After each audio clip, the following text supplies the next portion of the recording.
My name is Zara Blackwood, and I'm 22 now. For years ago, my parents canceled my 18th birthday party because my spoiled sister Madison threw a tantrum about not being the center of attention. That night, I quietly packed my bags and disappeared from their lives forever. What they didn't know was that I had been secretly documenting every family conversation, every financial transaction, every lie they told. By the time I was done executing my plan, their perfect little world had completely collapsed, and Madison learned that actions have consequences in the most devastating way possible. Before we dive into this wild family revenge story, let me know in the comments where you're watching from. Hit that like button if you've ever felt overlooked by your own family, and don't forget to subscribe because this story has more twists than a pretzel factory. Trust me, you won't want to miss how this unfolds. Growing up in the Blackwood household meant living in Madison's shadow. She was 3 years younger than me, but somehow she commanded every room, every conversation, every family decision. My parents, David and Susan Blackwood, treated her like she was made of spun gold while I might as well have been invisible furniture. The breaking point came during the planning for my 18th birthday. I had been looking forward to this milestone for months. I had modest dreams, maybe a small party with my closest friends, a nice dinner, acknowledgement that their eldest daughter was becoming an adult. Instead, what I got was a masterclass in family favoritism that would change everything. 3 weeks before my birthday, Madison decided she wanted to audition for a local theater production. The audition date? My birthday. Instead of telling her to reschedule or that she could try out for the next show, my parents immediately began discussing how to adjust my birthday plans. "Zara, honey, we need to talk," Mom said one evening over dinner, using that artificially sweet tone that always preceded bad news. "Madison has this incredible opportunity with the theater group, and well, the timing is a bit tricky." I set down my fork, already knowing where this was heading. "It's on my birthday, isn't it?" Dad jumped in with his typical corporate negotiation voice. "Look, sweet pea, birthdays come every year, but this theater opportunity might not come again. Madison has real talent, and we think supporting her artistic development is important for the whole family." Madison sat there smirking, twirling her pasta like she was performing for an audience. "I mean, I could try to reschedule, but the director specifically said this was the only audition date, and there's so much competition." Her voice dripped with false concern. That night, I lay in bed staring at the ceiling, feeling something fundamental shift inside me. This wasn't just about a birthday party anymore. This was about years of being treated like a second-class citizen in my own home. I started thinking about all the times my achievements had been overshadowed, all the times my needs had been pushed aside for Madison's wants. The next morning, I made a decision that would change everything. I started recording. My phone became my secret weapon. During family dinners, I'd casually place it nearby, recording conversations. I documented every slight, every instance of favoritism, every cruel comment Madison made when she thought no one important was listening. But what I discovered was far worse than simple sibling favoritism. While going through Madison's room looking for a borrowed sweater, I found her diary hidden behind her bookshelf. What I read made my blood run cold. Madison had been deliberately sabotaging my friendships for years. She had been spreading rumors about me at school, telling my friends I had said terrible things about them. She had even gone so far as to create fake social media accounts to bully me anonymously. But the most shocking discovery was a series of text messages between Madison and our parents that I found on Dad's forgotten old phone in the garage. They had been actively discussing how to manage Zara's expectations and redirect her focus away from attention-seeking behaviors. They weren't just playing favorites. They were actively working together to diminish my role in the family. The messages revealed a pattern of calculated emotional manipulation. When I had won the Academic Achievement Award junior year, Madison had conveniently had a panic attack during the ceremony, forcing us to leave early. When I had been accepted to my dream college with a partial scholarship, Madison had suddenly decided she needed emergency therapy sessions that required both parents' immediate attention. Every accomplishment I had achieved, every moment that should have been mine, had been systematically undermined by a coordinated family effort. They weren't just neglecting me, they were actively diminishing me to elevate Madison. Reading those messages, I felt something inside me freeze over. The hurt transformed into something harder, colder, more calculating. They wanted to play games? Fine. I would play games too, but I would play to win. I spent the next 2 weeks creating a meticulous plan. I researched apartment rentals, opened my own bank account, and quietly withdrew the money I had saved from years of part-time jobs and birthday gifts from relatives. I also began documenting my parents' financial irregularities. I had noticed Dad had been very secretive about certain transactions, and Mom's spending habits seemed inconsistent with Dad's stated income. Using my laptop skills, I accessed the family computer and discovered something that made my stomach drop. Dad had been embezzling money from his company for the past 3 years. Small amounts at first, but the numbers had grown significantly. He had been using the money to fund Madison's endless activities: private voice lessons, acting classes, designer clothes for auditions, expensive equipment for her various artistic pursuits. Mom wasn't innocent either. She had been claiming Madison as having a learning disability to receive government assistance, despite Madison's excellent grades. She had also been running a small insurance scam, claiming damages to our house that never actually occurred. My parents weren't just bad parents, they were actual criminals. And they had been using their stolen money to spoil the daughter who had been systematically destroying my life while treating me like an inconvenience. The night before my birthday, as I listened to my parents discuss how to let me down easy about the canceled party, I finalized my plans. I had copies of everything: the financial records, the insurance fraud documents, the evidence of Dad's embezzlement, recordings of family conversations, screenshots of Madison's cruel messages, and fake social media accounts. But I wasn't going to use it all at once. That would be too quick, too merciful. They had spent years slowly destroying my self-worth. I was going to return the favor by slowly destroying their perfect little world, piece by carefully orchestrated piece. As I packed my bags that final night, I felt a strange sense of calm. Tomorrow, they would wake up to find me gone. But they wouldn't understand the real consequences of their choices until it was far too late to fix anything. I woke up on my 18th birthday to the sound of Madison practicing her audition monologue downstairs, her voice carrying through the house like she owned every square inch of it. Today was supposed to be my day, but instead, it was just another morning in the Madison show. I looked around my childhood bedroom one last time, memorizing details I'd never see again. My escape plan was elegant in its simplicity.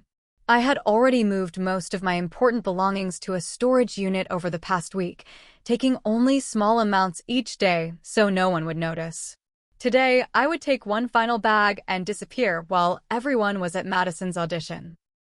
The irony wasn't lost on me that Madison's selfishness was providing the perfect cover for my exit. I went downstairs for what would be my last family breakfast. Mom was bustling around the kitchen, packing snacks for Madison's big day. Dad was reviewing his notes about the theater program, as if Madison's audition was a corporate presentation he needed to nail. "Morning, birthday girl," Mom said absently, not looking up from Madison's carefully prepared meal. "I packed you some cereal. You can celebrate later this week when Madison's schedule frees up." Madison bounced into the kitchen wearing a new outfit that probably cost more than my entire wardrobe. "Zara, you should be thanking me," she said with that smug smile I'd grown to despise. "My audition is going to open doors for this whole family. When I'm famous, you can tell people you're my sister." I smiled back at her, but inside, I was calculating. Let them have their delusions. In a few hours, they'd realize exactly what they had lost, and it would be far too late to fix it. After they left for the audition, I took my time walking through the house. I had grown up here, but it had never really felt like home. Not when every family photo prominently featured Madison while I was relegated to the background. Not when my achievements were stored in boxes in the garage while Madison's participation trophies lined the mantelpiece. I left a simple note on the kitchen counter. Gone to start my real life. Don't bother looking for me. Then I locked the door and walked away from the Blackwood family forever. My new apartment was a tiny studio across town, but it was mine. I had been working 2 part-time jobs since sophomore year, saving every penny while my parents spent freely on Madison's dreams. They had no idea I was financially independent, and that ignorance was about to become very expensive for them. The first phase of my plan began that very afternoon. I called my dad's company using a voice-altering app and reported suspicious financial activity in his department. I didn't provide specifics, just enough to trigger an internal investigation. I knew from the documents I'd found that any serious audit would uncover his embezzlement quickly. Phase 2 launched the following morning. I contacted the insurance company handling our homeowner's policy and provided anonymous tips about fraudulent claims. Again, I let their own investigation process do the heavy lifting. I wasn't making false accusations. I was simply directing attention to crimes that had already been committed. For Madison, I had something special planned. I had spent weeks creating a comprehensive digital portfolio of her cyberbullying activities. Every fake account, every cruel message, every lie she had told to destroy my friendships, all of it carefully documented and organized.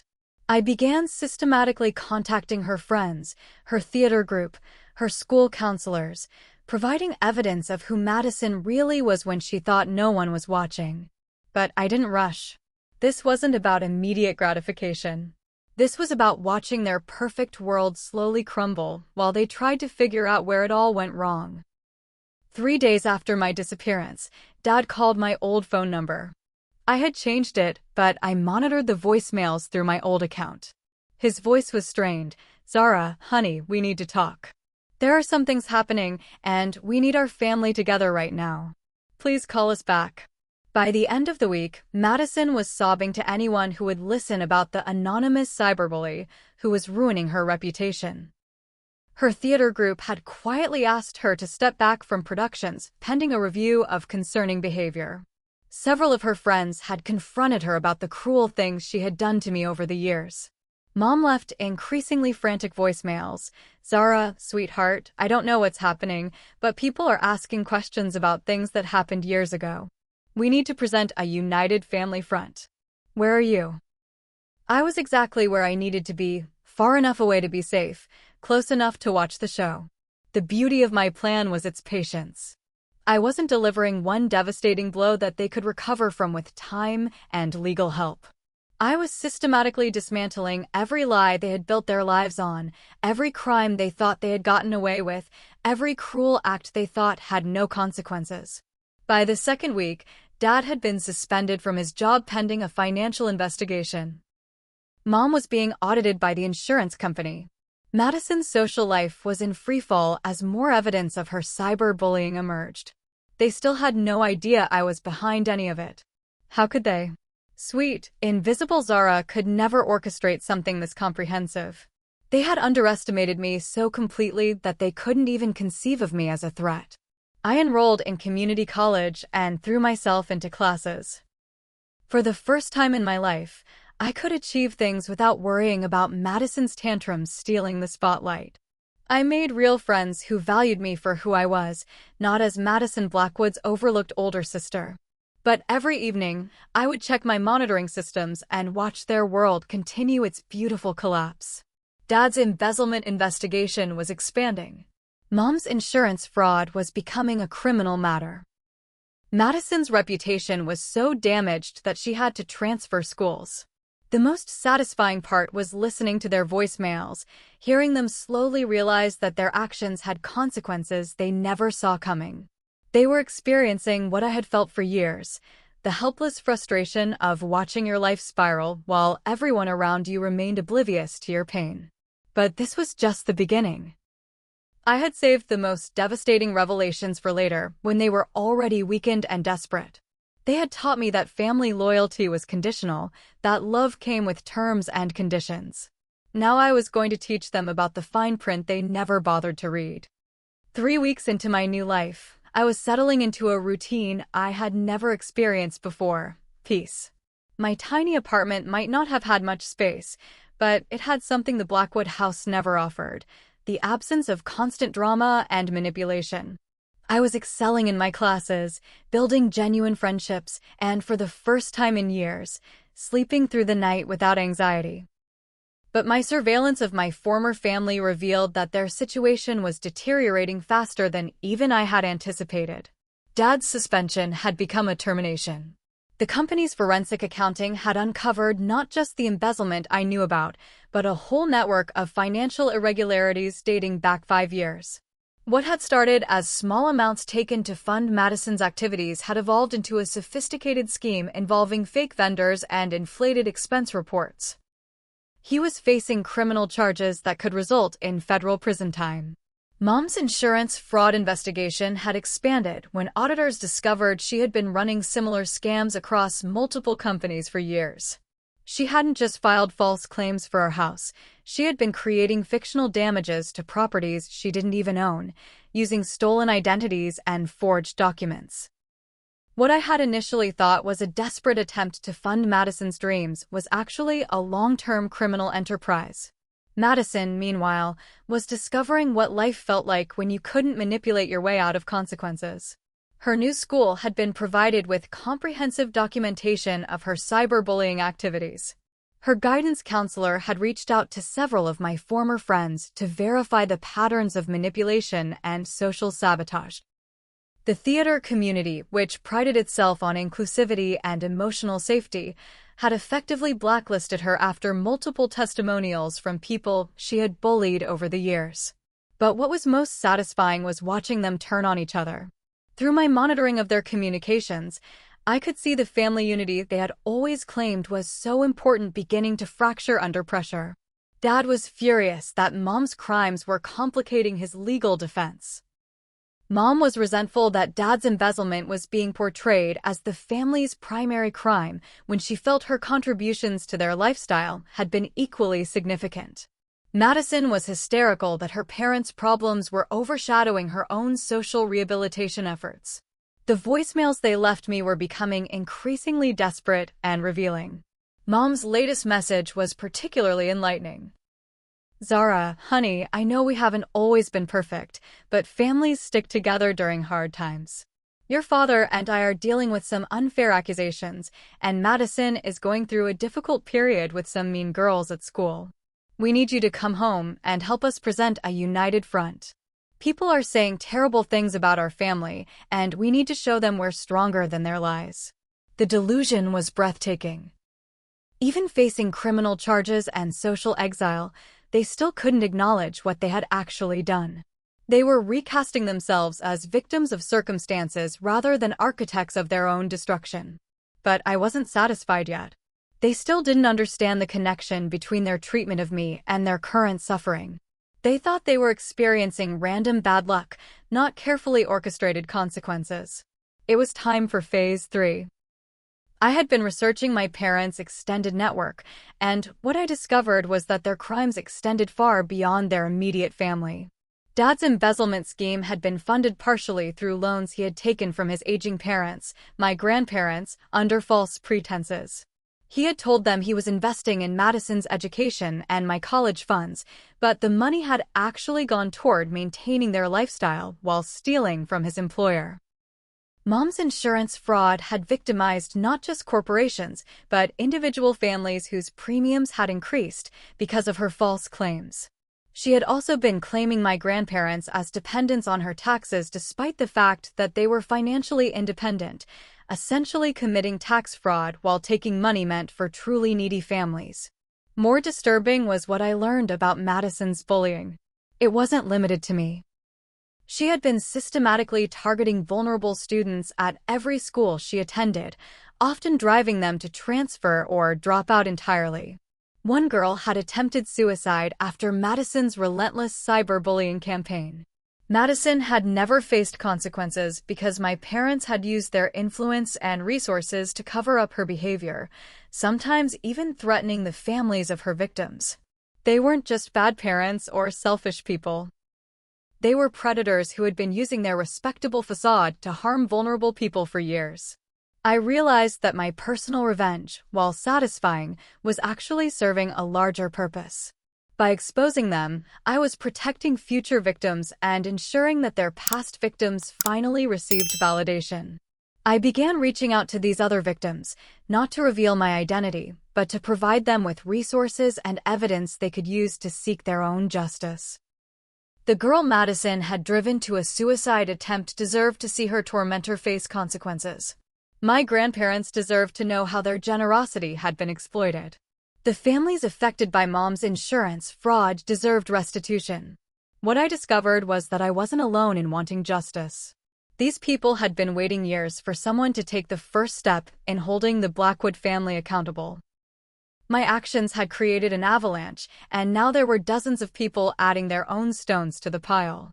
The local newspaper began investigating after receiving multiple tips about the family's criminal activities. A reporter named Sarah Chin contacted me through my college email, somehow having traced some of the anonymous tips back to my general area. I agreed to meet with her, but only after extensive precautions to protect my identity. Sarah was in her early 30s, an investigative journalist who specialized in exposing white-collar crime and family corruption. When I showed her my evidence, her eyes widened in amazement. "This is incredible documentation," she said, photographing pages of financial records and communication logs. "How long were you planning this?" "Years," I admitted. But I didn't realize how extensive their crimes were until I started digging deeper. I thought I was just exposing bad parents. It turns out I was exposing career criminals who happened to be my parents. Sarah explained that my evidence could be the foundation for a major expose that would not only ensure criminal prosecution, but also provide closure for the many people the Blackwood family had victimized over the years. But she also warned me about the personal cost. "Once this story breaks, your family will know you are behind everything. Are you prepared for that confrontation?"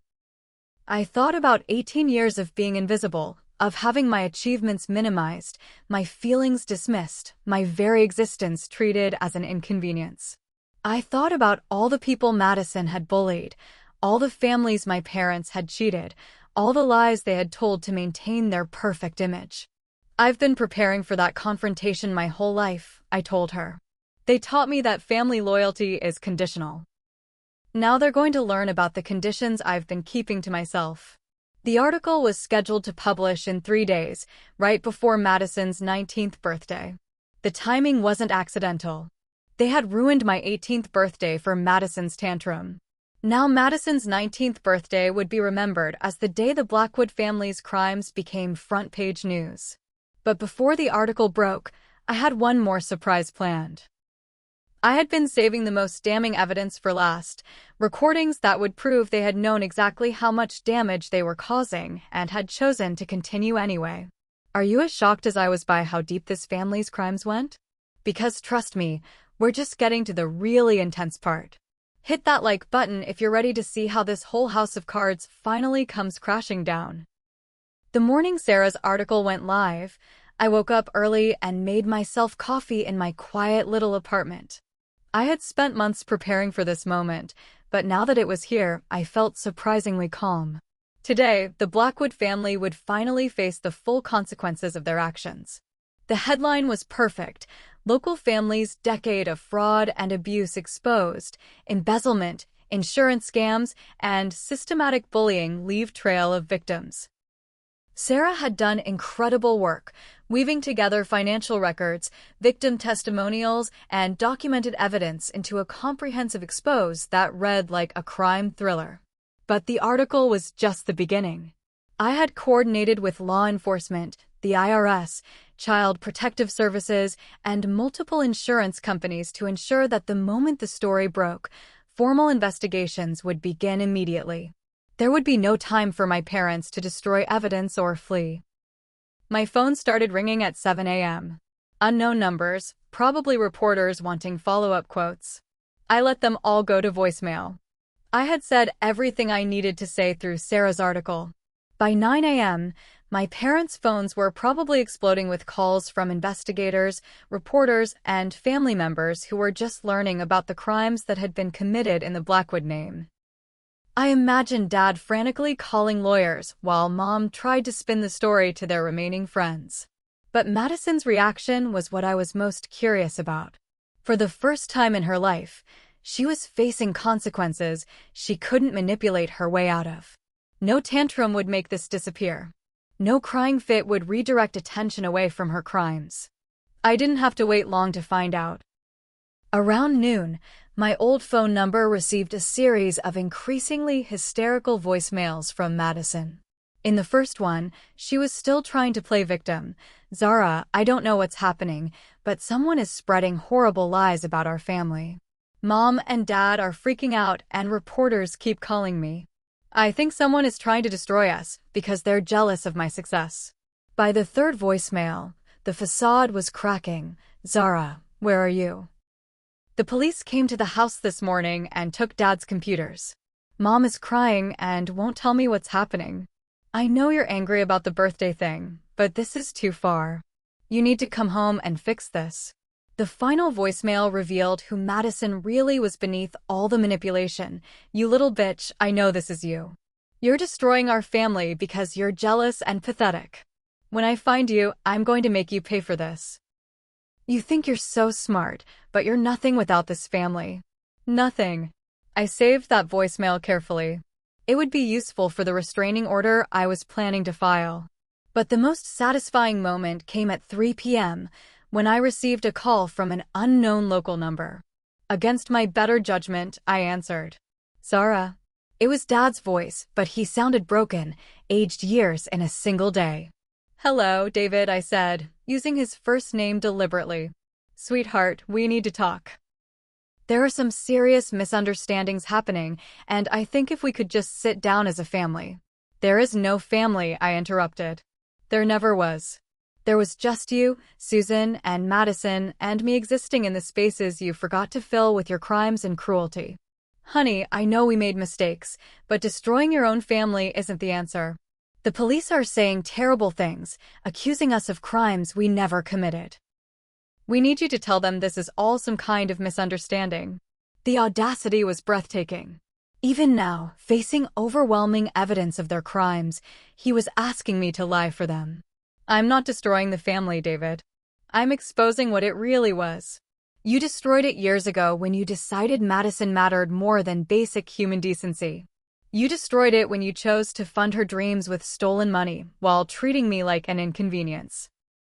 You destroyed it when you raised a daughter who thinks destroying other people is entertainment." "Zara, please." "I'm not done," I continued. "You want to know what the real tragedy is? I would have loved you. All of you.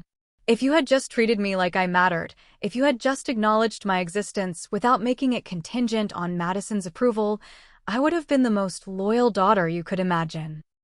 But instead, you taught me that family is just a word people use to justify treating each other terribly." There was silence on the other end. "The evidence speaks for itself, David. The financial records, the insurance fraud, the bullying documentation, none of that is fabricated. I didn't destroy your family. I just stopped protecting it from the consequences of its own actions." "But you're our daughter," he said, and for the first time, I heard genuine emotion in his voice. "Too little, too late." "No," I said quietly. "I was your victim. There's a difference." I hung up and blocked the number. That evening, I watched the local news coverage from my apartment. The story was getting national attention because of its scope and the systematic nature of the crimes involved. Financial experts were calling it one of the most comprehensive family-based fraud schemes they had seen. Child psychologists were using Madison's case as an example of how parental enablement could create dangerous behavioral patterns. But what moved me most were the interviews with other victims. The girl Madison had driven to attempt suicide was now 21 and studying psychology to help other bullying victims.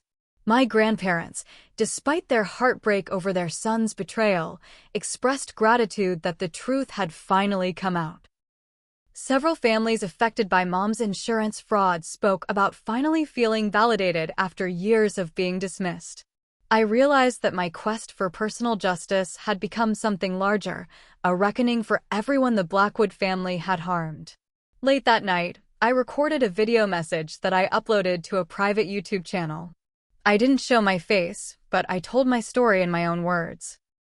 I explained the years of emotional abuse, the systematic favoritism, the moment I decided to fight back. I talked about the investigation process, the evidence gathering, the decision to expose not just my family's treatment of me, but their crimes against others. The video was titled, "Why I Exposed My Own Family's Crimes, a Survivor's Story." Within hours, it had thousands of views and hundreds of comments from people sharing their own stories of family betrayal and finding the courage to seek justice. But the most meaningful message came from Sarah Chin. "Zara, your courage in exposing this has already led to 3 more families coming forward with similar stories about systematic abuse and financial crimes. You've started something bigger than revenge. You've started a movement toward accountability." As I fell asleep that night, I felt something I hadn't experienced since childhood: peace. Not the temporary satisfaction of revenge, but the deep contentment that comes from knowing you've done the right thing, even when it was the hardest thing. The weeks following the expose were a whirlwind of legal proceedings, media attention, and the complete dismantling of everything the Blackwood family had built their lives on. I watched it unfold from my apartment like observing a controlled demolition, methodical, inevitable, and oddly beautiful in its thoroughness. Dad was arrested within 72 hours of the article's publication. The FBI's Financial Crimes Unit had moved quickly once they had my documented evidence to guide their investigation. His perp walk made the evening news, and I felt nothing watching him shuffle toward a police car in handcuffs. The man who had spent years teaching me that my worth was conditional was learning about consequences for the first time in his adult life. The charges were extensive: embezzlement, wire fraud, tax evasion, and conspiracy. His lawyer immediately began discussing plea bargains, but the evidence was so comprehensive that prosecutors felt confident taking the case to trial. They estimated he was facing 15 to 20 years in federal prison. Mom's arrest came a week later. Her insurance fraud operation had been far more sophisticated than anyone initially realized. She hadn't just filed false claims. She had been running a criminal network involving stolen identities, fake contractors, and forged damage reports across 3 states. When authorities raided the house, they found filing cabinets full of fake documents and thousands of dollars in cash hidden throughout the property. Watching her mugshot appear on the news felt surreal. This was the woman who had lectured me about honesty and integrity while simultaneously running a criminal enterprise from our kitchen table. The irony was so complete it almost felt scripted. But Madison's downfall was the most dramatic and, I'll admit, the most personally satisfying. The bullying documentation had triggered a comprehensive investigation that revealed patterns of behavior so disturbing that law enforcement was considering criminal charges.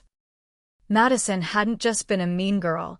She had been conducting organized harassment campaigns that included identity theft, stalking, and what could legally be classified as terroristic threatening. The girl she had driven to attempt suicide, Emma Rodriguez, had found the courage to speak publicly about her experience. Emma's interview on a local talk show was devastating. She described years of systematic psychological torture, fake social media accounts created to humiliate her, and threats that had escalated to the point where her family had to move to another state. "Madison Blackwood didn't just bully me," Emma said, looking directly into the camera. "She tried to erase me. She wanted to make me feel so worthless that I would disappear. For a while, she almost succeeded." The interview went viral. Within days, dozens of other victims were coming forward with similar stories spanning Madison's entire academic career. The pattern was consistent. She would identify vulnerable targets, isolate them from support systems, and then launch sustained campaigns of psychological warfare that often continued for months or years. Several universities that had been considering Madison for admission rescinded their offers. The community theater group issued a public statement distancing themselves from her behavior and implementing new policies to prevent harassment among members. Her few remaining friends quietly stopped returning her calls. But the moment that truly brought home the completeness of their collapse came 3 weeks after the initial expose, when I received a call from the property management company handling my parents' house. Ms. Blackwood? This is Janet from Riverside Property Management. We're handling the foreclosure proceedings for your family's property. We found your contact information listed as an emergency contact and wanted to let you know the house will be auctioned next month. If you have any personal belongings you'd like to retrieve, you have until Friday. Foreclosure. They had lost the house. I drove to my childhood home on a Tuesday afternoon, parking across the street and staring at the building where I had spent 18 years learning to make myself invisible. The perfectly manicured lawn was brown and overgrown. The flower beds Mom had been so proud of were choked with weeds. A large foreclosure notice was taped to the front door. The neighbors were nowhere to be seen. Word had gotten out about the crimes, and the Blackwood family had become social pariahs in their former community. The same people who had once attended Mom's dinner parties and praised Madison's performances now crossed the street to avoid any association with the family name. I used my old key to enter the house, not sure if it would still work. The interior was a disaster. Furniture was stacked haphazardly in corners, presumably in preparation for moving to whatever temporary housing they could afford. Family photos had been taken down, leaving pale rectangles on the walls where happy memories used to hang. In Madison's room, I found evidence of her complete mental breakdown. Her diary, left open on her bed, contained page after page of rage-filled entries about me. She had figured out that I was behind the expose, and her hatred was consuming her. The final entry, dated just 3 days earlier, was particularly revealing. She thinks she won, but I'll make her pay. I'll spend the rest of my life making her pay. She destroyed everything I worked for, everything I deserved. I hate her. I hate her so much I can't think about anything else. When I get out of this mess, I'm going to destroy her life the way she destroyed mine. I photographed the diary entries. If Madison was planning retaliation, I wanted evidence of her threats. In my parents' bedroom, I found financial documents showing the full extent of their desperation. They had sold Mom's jewelry, Dad's golf clubs, and anything else of value to pay for legal fees. They were living in a 2-bedroom apartment in the cheapest part of town, their credit destroyed, their assets seized by the government. But what struck me most was what I found in Dad's desk, a half-written letter to me. Zara, it began, I know you probably hate us, and I'm starting to understand why. Your mother and I have been talking, really talking, for the first time in years, and we're beginning to see how badly we failed you. Madison is in therapy now, and her doctor says some hard things about how we raised both of you girls. I don't know if you'll ever forgive us, but I want you to know that we're finally seeing the truth about what we became. The letter was never finished. Whether he had given up trying to find the words or simply realized that some damage can't be undone, I'll never know. As I left the house for the final time, I felt a strange mix of emotions. Sadness for the family we could have been. Relief that I would never have to pretend those relationships were healthy again. And something that might have been forgiveness, though not for their sake. They had taught me that I was worthless, but their destruction had proven the opposite. I was strong enough to survive their abuse, smart enough to document their crimes, and brave enough to seek justice even when it meant losing the only family I had ever known. Standing in the driveway of my childhood home, I realized that their biggest mistake hadn't been underestimating me. Their biggest mistake had been making me strong enough to survive without them. 2 years have passed since the Blackwood family's world collapsed, and I'm writing this from my new apartment near the university where I'm finishing my degree in criminal justice. The view from my window shows a tree-lined street where children play safely and families gather for barbecues without fear of manipulation or cruelty. It's everything my childhood home pretended to be but never was. The legal proceedings are finally concluded. Dad received 18 years in federal prison after his trial revealed the full scope of his embezzlement scheme. The judge noted the particularly cruel irony that he had stolen money meant for employee retirement funds to finance his daughter's destructive behavior. He'll be 68 when he's released, assuming good behavior. Mom got 12 years for her insurance fraud operation. The prosecution was able to prove she had stolen over $500,000 across multiple states, affecting dozens of families whose premiums increased because of her false claims. She's currently serving her time in a federal facility 3 states away, and according to the last update I received, she spends most of her time in the prison library researching appeals that will never succeed. Madison's fate has been perhaps the most poetic. While her cyberbullying activities didn't result in criminal charges, the civil lawsuits from her victims have left her financially ruined and socially isolated. Emma Rodriguez successfully sued her for damages related to emotional distress and medical expenses from her suicide attempt. The settlement was substantial enough that Madison will be paying restitution for years. More importantly, Madison's pattern of behavior made her unemployable in any field requiring public trust. Every background check reveals the newspaper articles about her systematic bullying. Every Google search of her name brings up victim testimonials and evidence of her cruelty. She's learned that in the age of the internet, reputation follows you everywhere. Last I heard, she was working at a warehouse job under a supervisor who had read about her case and took particular pleasure in ensuring she experienced the powerlessness she had once inflicted on others. Karma, it turns out, has excellent timing. But this story isn't really about their punishment. It's about what I built from the ashes of their destruction. The criminal justice program has given me tools to help other people escape situations like mine. I've been working with a nonprofit that provides legal resources to families dealing with financial abuse and domestic manipulation. My experience documenting evidence and navigating complex legal systems has made me invaluable to families who feel trapped by circumstances they don't understand. I've also been writing a book about my experience, working with the same publisher who helped Emma Rodriguez tell her story. The working title is Invisible No More: How I Exposed My Family's Crimes and Found My Voice. It's scheduled for publication next year, and the advance has allowed me to establish a scholarship fund for students from dysfunctional families who need financial assistance to escape toxic situations. My chosen family has grown in ways I never expected. Sarah Chin, the reporter who broke the original story, has become a mentor and friend.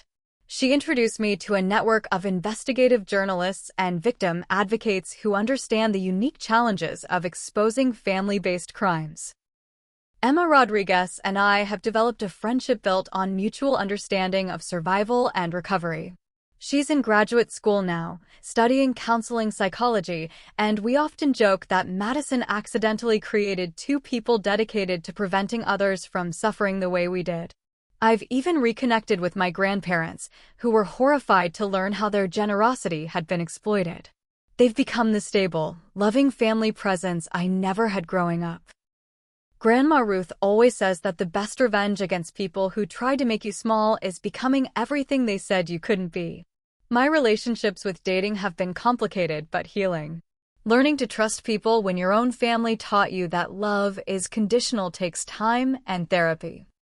But I found someone wonderful, Marcus, a fellow criminal justice student who understands that some family stories don't have happy endings, and that sometimes the bravest thing you can do is write your own. The most unexpected development has been the impact my story has had on others. The YouTube channel I started to tell my story has grown to over 200,000 subscribers. People from around the world share their own experiences with family betrayal, financial abuse, and the courage it takes to seek justice even when it means losing people you thought you loved.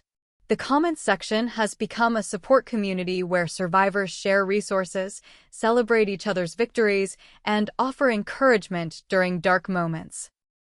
I've received thousands of messages from people who said my story gave them permission to prioritize their own well-being over family loyalty that was never truly reciprocal. Some stories stand out. A young man in Texas who documented his parents' tax fraud scheme and reported them after years of emotional abuse. A woman in California who exposed her sister's identity theft operation that had ruined multiple family members' credit. A teenager in Florida who gathered evidence of their family's insurance scams and presented it to authorities on their 18th birthday. Each story reminds me that family dysfunction often hides larger crimes, and that children are frequently the first victims of parents who see other people as resources to be exploited rather than individuals to be protected. But perhaps the most meaningful validation came 6 months ago, when I received a letter from the federal prison where Dad is serving his sentence. Not from him. I've never responded to his attempts at contact, but from another inmate whose daughter had exposed his own financial crimes. "Your father talks about you sometimes," the letter read. "He says he finally understands what he lost when he chose favoritism over fairness. He knows he can't undo the damage, but he wants you to know that watching his family destroy itself taught him things about parenting that he wishes he had learned 30 years ago. I thought you should know that even the worst fathers can eventually realize the magnitude of their failures, even if it's too late to matter." I kept that letter, not because I'm planning to reconcile, but because it confirmed something important. Actions have consequences, even for people who spend their lives avoiding them. Today is my 22nd birthday, and for the 4th year in a row, I'm celebrating exactly the way I want to. Marcus made my favorite cake, my chosen family gathered for dinner, and nobody threw a tantrum because they weren't the center of attention. It's a quiet celebration, but it's genuinely mine. As I look back on this journey, I realize the Blackwood family did teach me valuable lessons, just not the ones they intended. They taught me that blood doesn't guarantee loyalty, that survival sometimes requires cutting ties with people who claim to love you, and that the strongest families are often the ones you choose rather than the ones you're born into. They also taught me that justice isn't always swift, but it's remarkably thorough when you're patient enough to document everything and brave enough to seek help. Have you ever had to choose between family loyalty and your own well-being? Have you ever discovered that people you trusted were living double lives? I'd love to hear your stories in the comments below. This community has taught me that sharing our experiences helps others feel less alone in their struggles. If this story resonated with you, please hit that like button and subscribe for more content about family dynamics, justice, and finding strength in impossible situations. Share this with anyone who might need to hear that they're not crazy, they're not alone, and they deserve better than what they've been accepting. Thank you for letting me share my story with you, and remember, sometimes the best thing you can do for toxic people is let them experience the natural consequences of their choices. The truth has a way of surfacing eventually, and karma is remarkably good at math. Stay strong, stay smart, and never let anyone convince you that you're asking for too much when all you're asking for is basic human decency. You deserve a family that celebrates your successes instead of sabotaging them, and if you don't have that yet, keep building until you do.